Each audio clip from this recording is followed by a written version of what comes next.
Good morning, everybody. Welcome to Working Horse with Jim. I am Jim, and with us today we have John, the head forester at Paul Smith College. We are at Paul Smith College right now, and we are continuing on our log job that we're doing here.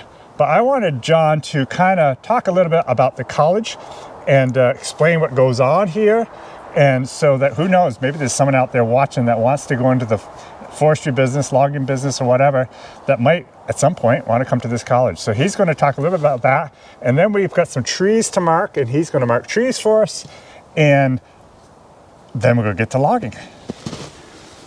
Go ahead, John. Thanks, Jim. So we're here at Paul Smith's. This is the third different job that Jim has worked for us here at the college.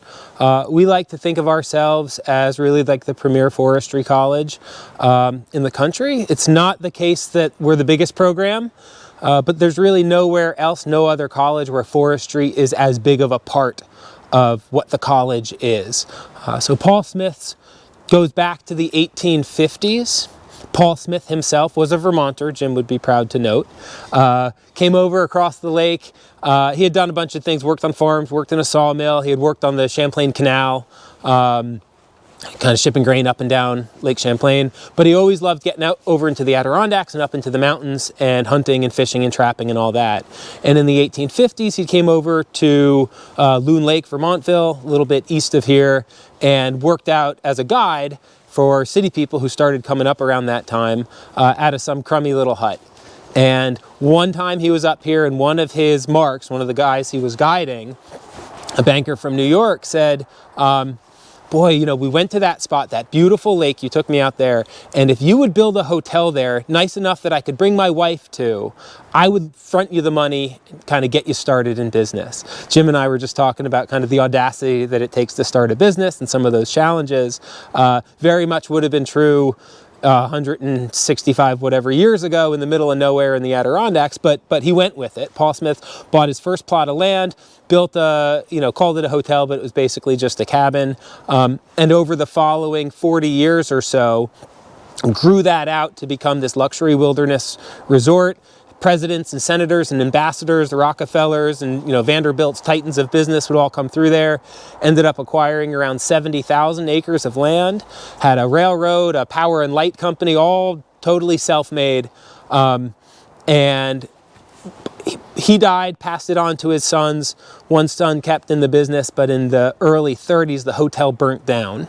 This is the Depression, not a big time to invest in, ton of money rebuilding something like that. And when that son died, he had no heirs. This is the mid-30s now, and dedicated all the assets, left the entire estate to go towards starting a college in his father's honor, named after Paul Smith. And the way that the college evolved and grew, really kind of built up to take advantage of the assets, the resources that we had available to us. 70,000 acres of land, kind of working hotel and that heritage. And throughout our history, which, now going on over 75 years as a college, have really always focused on natural resources, environmental science, forestry, wildlife, and hospitality, culinary, kind of the business side of, recreation and leisure here in the Adirondacks. So this real distinctive history, very, very distinctive focus. We're a small school, about 600 students. But what we get to do that, the reason that we really kind of stake a claim as being premier forestry schools, because we get to bring our students out into the forest. We don't have 70,000 acres anymore, but we have a 14,000 acre college forest that immediately surrounds all the classrooms, the main campus, can literally walk out the door into the woods, and put the students to work doing actual management, fully integrating the teaching that we do with the management of the forest so that it's hands-on, it's actual real-life learning. And there's no better way to kind of get brought into the forestry profession. So the trees that Jim's been cutting here for the past 6-8 weeks were all marked by my students in this past fall in the silviculture course. We marked, let's see, I'd come out with students one-on-one, take one student at a time out here. So we'd each have a paint gun in hand and we'd work through and mark. We can talk a little bit about what the logic was, what they were trying to accomplish, how it got done.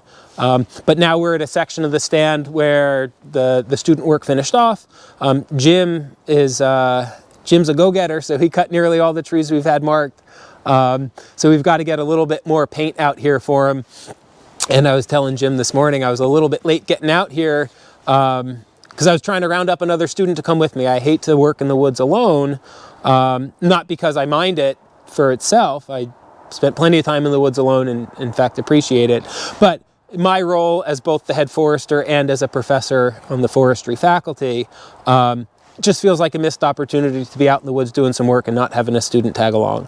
So I scrambled around to see if I could get somebody to join me, but poor kids, they got to go to class. So here I am off on my own with Jim, but we're gonna mark a little bit more wood here this morning to get him set up and keep him busy, and then I'll be back in the afternoon with another student tagging along, cutting some wood. Well, I'm learning new stuff even now today as he's talking. So let's start some, get your paint gun going and get some trees marked. Sounds good.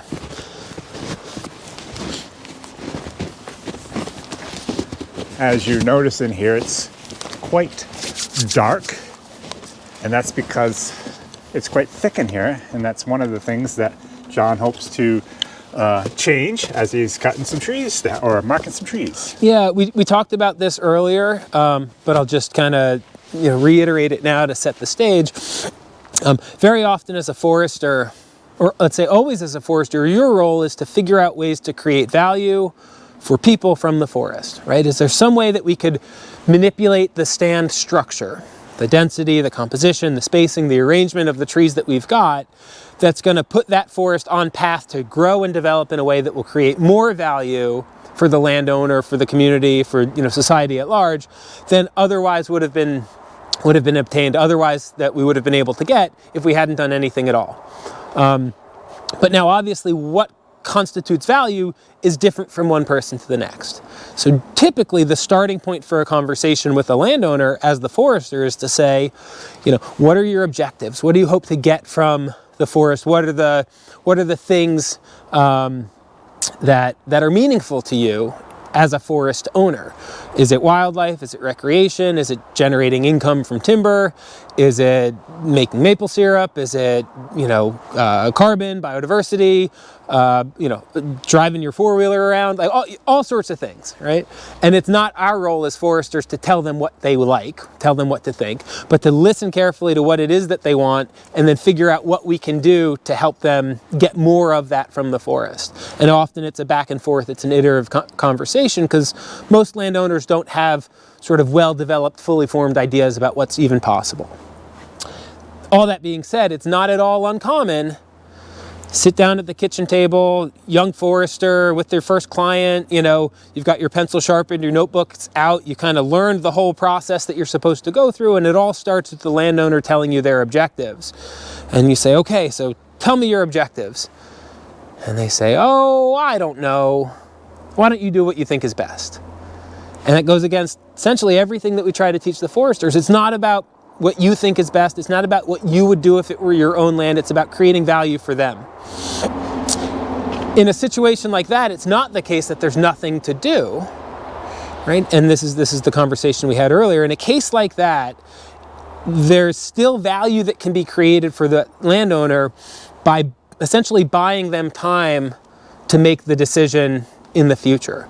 So how can we keep options open in terms of management outcomes that we might work towards that potentially would otherwise get foreclosed given the track, the development that we expect the forest to follow along. And that's exactly the situation we find ourselves in here, where as an exercise, we can say the goal of this marking, of this prescription, this silvicultural treatment, is to just keep options open. But even in the context of managing the college forest, we have a lot of stands that are in similar condition to this, and it's not necessarily the case that we'd like to treat all of them the same way every time. From a financial perspective, the best thing we could do would be to regenerate, to get new young pine trees established, and we know how to do that, and I've offered to Jim, and hopefully we'll get to do it here sometime. We'll go take a look at other places in the college forest we've done that. But it wouldn't necessarily meet our long-term goals to do the same thing everywhere all the time. Right? So this is a case where in practice and as a teaching tool, working to open up to create options in the future really best serves our goals more so than in committing strongly to any one particular course of action. What do you do to create those options, to keep them open? It's mostly focusing on diversity, maintaining as many different species as you can, individual tree health, overall forest health, tree vigor, so making sure that the trees you've got are good, strong growing trees. Trying to focus on timber quality, right? So even if the stated goal isn't to make money from the forest, having high quality timber is going to keep more options open in the future. And then the fourth part of it is to don't do too much, be conservative. Because if you have a landowner who says, oh, do what you think is best, or, oh, I don't know, treat it like it's your own, or, well, I'm just not sure, do what's best for the forest. Essentially what they're saying is, I'm happy enough with what we've got, so, don't go messing it all up on me. So be conservative, don't take too much. And that's the approach that we're going to take here. Our focus is on pine. That's the kind of dominant component, white pine, the dominant component of the overstory here. And the goal is to choose trees to cut, choose trees to keep, so that the ones that we keep are going to increase the vigor, the health of those trees, increase the overall quality of the timber that's here, position ourselves, do it in a way that opens up more options in the future, and again, not do too much, be fairly conservative and try not to overdo it. How we actually go about doing that is really working at what we call the neighborhood scale, so kind of a group of trees that are all interacting with each other. And within that group, figuring out which are the best trees from a health and a quality perspective, that if we gave them more room to grow, if we cut out some of the neighbors that are crowding in on their space they're both fighting for, competing for, that the tree we keep is able to expand its branches out, thicken up its crown, put on more foliage, which is what sitting out there in the sun drives photosynthesis, generates sugars, then that goes towards building new wood, fighting off disease, doing all the things that it takes to keep trees growing and healthy. So we look at the last kind of neighborhood that we worked. We want to anchor off that to make sure we're not missing anything. A couple, you could see the tree marked in yellow is the tree to cut. A couple of trees that we're going to keep. We had a little bit of a gap here where there's not any pine, and now we jump over here to the next section. As we work through, we'll take it one neighborhood at a time, but these neighborhoods overlap. And so the tree, this tree out here is part of this neighborhood with these 1, 2, 3, maybe 4 trees here. But that fourth tree out there, and this one here, they're not really interacting. So as we're making these decisions, we'll be moving back and forth, bouncing around, trying to figure out what the plan that we can put together that's going to accomplish those goals is.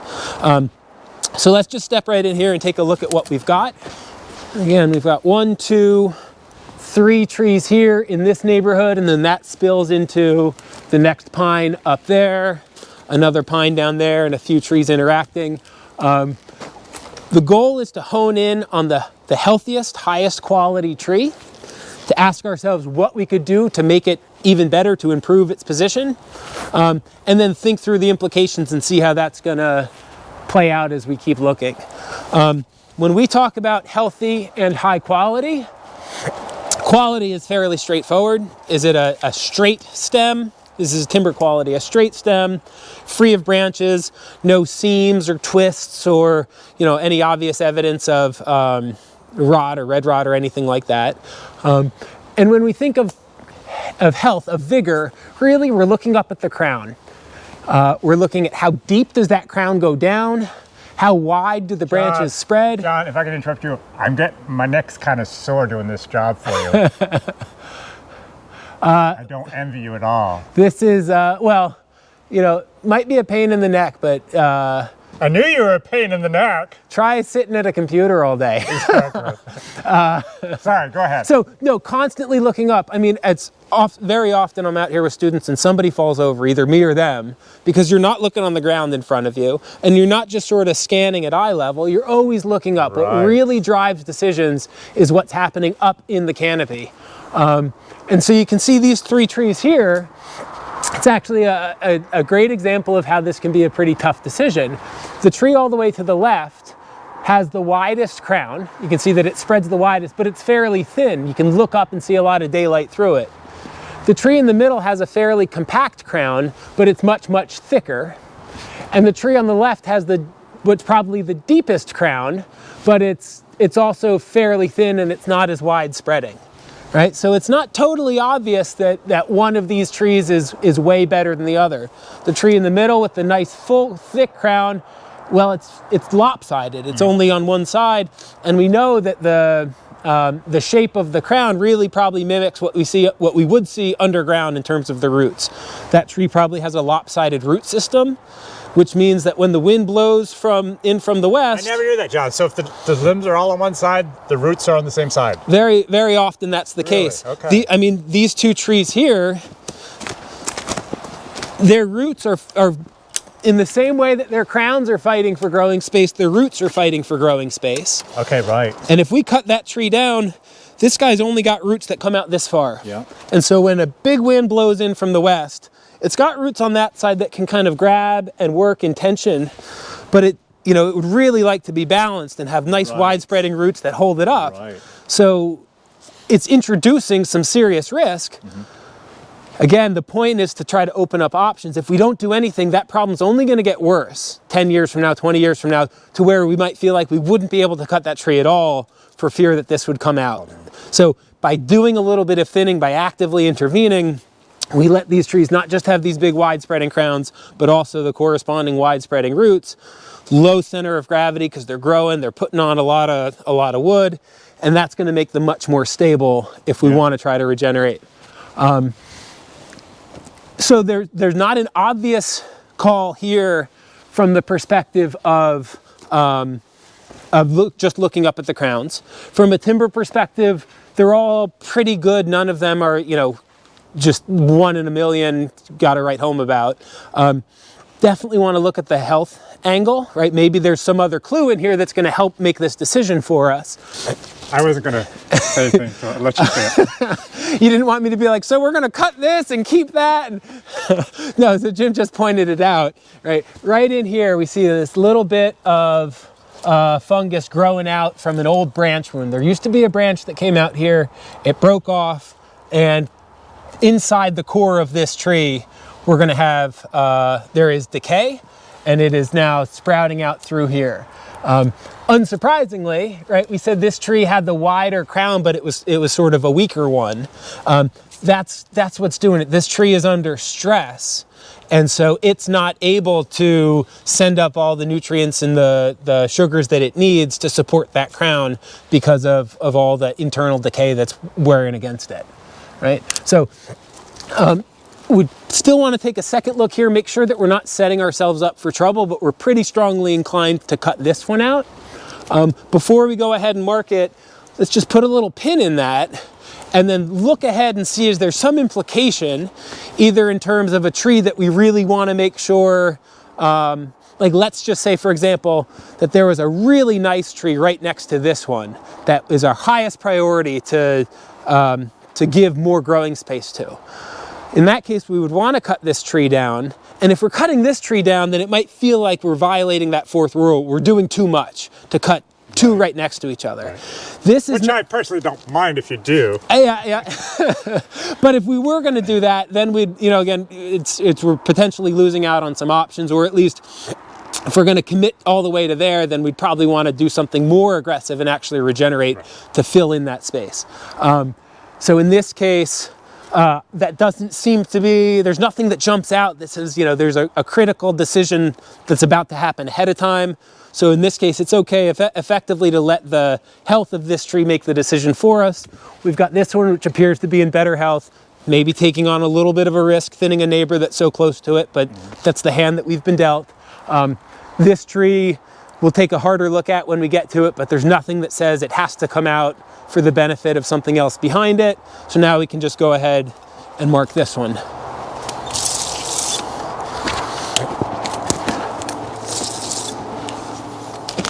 When I'm out marking with students for the first time, we talk a lot about what we're doing while we're marking, not the silviculture, not the ecology of it, but just from an operational perspective. This is how we communicate with the logger, right? It is, ideally the forester can be on the job, can be checking in somewhat regularly, but we don't watch every tree that comes down. And we don't walk the entire job with the logger and point out every single tree and talk about what's going to happen. It is through the paint that we put out that the logger gets to hear all the thinking that we've done around which tree should stay, which should go, how's it all going to work. That all gets transmitted through a splash of paint that we put on a tree. So first of all, you want the guy to see it. Make sure you paint the tree in a way that it's going to be visible no matter where they're looking at it from, right? Very frustrating as a logger to go, especially if you're on the side of a hill, which is where you see this the most, all the paint's just on one side. That the forester was working and putting paint out, and you're trying to figure out what you want to do, and you can't look ahead and plan it all. And you walk past and you think you've done everything, and then you realize that you missed a whole bunch because you didn't see the paint. Logging is hard enough work. Loggers just like foresters, just like every other human being, has a very small brain, very limited brain power. And we want that brain power. That would be me especially. And I must say that they have been very good about painting all the way around the trees, because it's so true. It's so frustrating. You can't find the marks sometimes on some jobs. And if you're frustrated, if you're grumbling about that stupid forester, he just doesn't get it, or if you're thinking, I don't know, should I put that tree there because then it's, well, I don't know what I'm going to need to do next. As a forester, I want a logger to take all of their brain power and focus on three things. I want them to focus on the quality of the job. So mostly that means minimizing the residual stand damage, not damaging the trees that we're trying to keep. In other contexts, that might mean making sure you're scarifying the soil and really churning it up so that there's going to be nice exposed mineral soil for catching seeds and regenerating. It might be, different aspects of the job, but the things that we're really asking you to do, we want to make sure that you're focused on that. I want my loggers to be efficient, to be productive, because if they're not turning out wood, they're not making money, and if they're not making money, they won't stay in business, and if they don't stay in business, I can't get this work done. So I want high quality, I want efficient work, and I want them to focus on utilization, right? To make sure that as the trees are coming out, they're getting every board foot out of it that they can, they're cutting it up in the right way, because that all flows back to the landowner. That's how we make our money. I don't want them thinking that stupid pinheaded forester who doesn't know what he's doing and getting frustrated and taking their eye off the ball of quality, of productivity, and of utilization. So how do we make things easy? Make sure that the paint marks overlap. If you've got overlapping paint marks every spot, then you know that from any angle you're going to be able to see it. Just as sort of simple habits, always top right to bottom left. That way you've got your marks overlapping. Often you'll see foresters mark the butt of the tree if it's a job that you're marking trees to cut. That way the forester can come out afterwards and say, oh, Jim, I found a stump that doesn't have paint on it. You've been, you lying, cheating, thieving logger, you're stealing from me. We don't bother doing that for a couple reasons.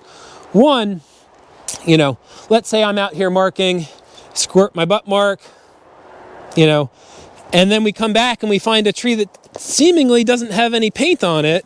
Well, am I 100% sure that I very carefully marked that butt, or did I perhaps not hit it exactly right? So maybe you made the mistake instead of the logger. Am I so confident that I'm going to accuse you of stealing? I mean, maybe if it's that important, then every tree I'm going to go up to it, I'm going to, make a nice clean mark. I don't want to waste my time doing that. Second, let's say even if I did that, how do I know that it just didn't get knocked off when you were skidding it? Something like that. So if I'm going to that's the basis for me making accusations, I need to be 100% confident that accusation is valid. Otherwise, I'm accusing somebody of lying, and they hadn't been. Second, that sends a signal that I don't trust you right off the bat. It says, I'm going to be out here snooping around, doing my detective work, catching you stealing from me. No, I'm not going to do that. I don't have time to go out and look at every single stump and figure out, is there a paint mark on it? Did you try to steal from me? What a waste of time. I would rather you know that I trust you, because third, even if I marked every butt, there are 100 other different ways you could steal from us, right? That logging really does expose the landowner to a lot of potential opportunities for exploitation.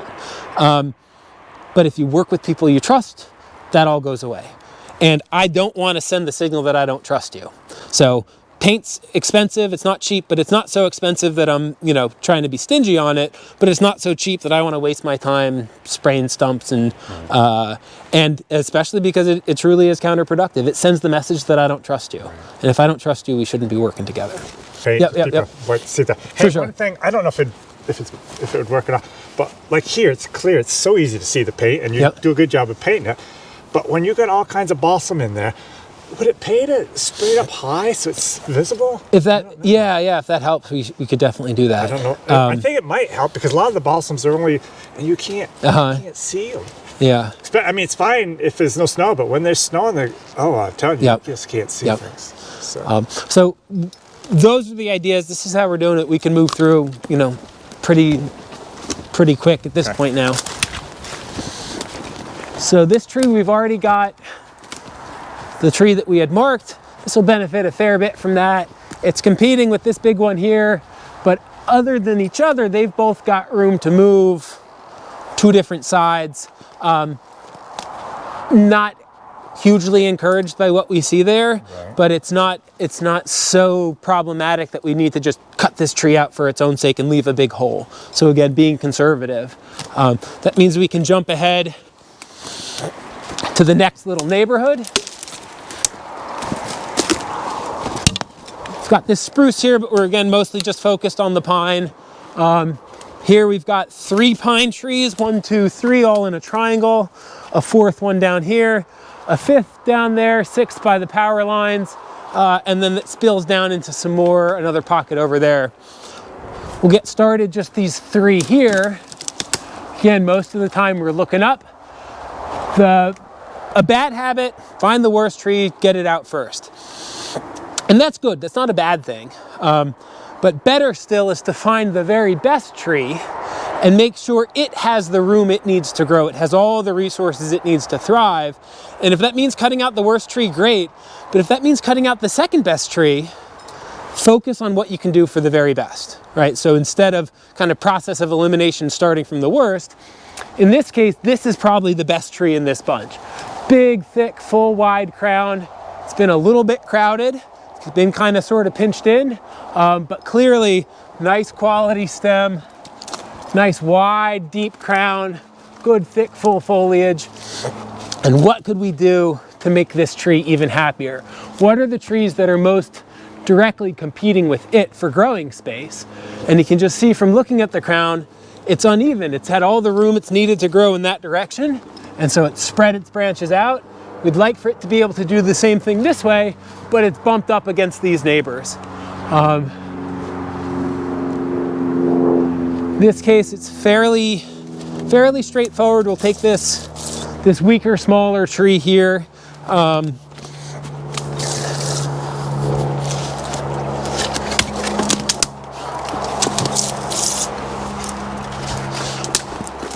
When there's a triangle with one in the middle, it often is a fairly easy decision. We could take that, it's gonna free up a few other things.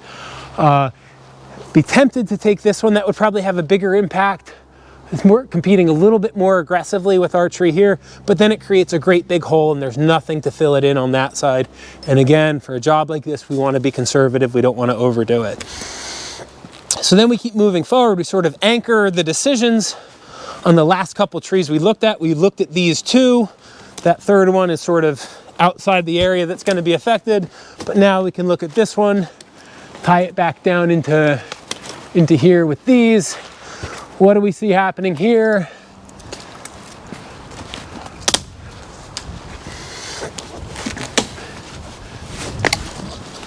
Tree that we liked, tree, that one there is coming out. We've got this bigger tree down here by the power lines, which not a wonderful timber specimen, not too bad. But it's a great big healthy tree, and it's kind of neat to think about keeping that around. Is there some benefit? Would there be some gain by cutting this one out to help it? That's a possibility. We've got the tree that we liked. We've got this other one here. We could think about cutting this one out. We're gonna jump ahead one more step to see if, again, because if there's a lot that we end up taking out there, we probably want to be conservative and keep this. But if there's not much, then maybe we could come back and get this one. So we sort of work back and forth like that. What do we have up here? 2 trees, a fairly easy call. Nice, big, thick, full crown that you can't even see through. Pretty good quality timber. And this one next to it, pretty battered up and pretty poor health. So that's going to be the one that we're going to cut. It's going to benefit this one here, give that one a little bit more room to grow. And now that this one's coming out, we can keep moving past from there. We wouldn't want to take this one and that one and create this space where we've got 3 trees that are all next to each other coming out. So we'll be, again, kind of conservative and just keep moving. Okay, so that's it for today. I hope you guys enjoyed listening to John and explain all the things that he did. It's amazing how well he can talk about this stuff, but when you're really interested in something, it's actually pretty easy to talk. I know I'm not much of a talker, but when it comes to horses, I can still talk. But anyways, thank you so much, John. Very much appreciate it.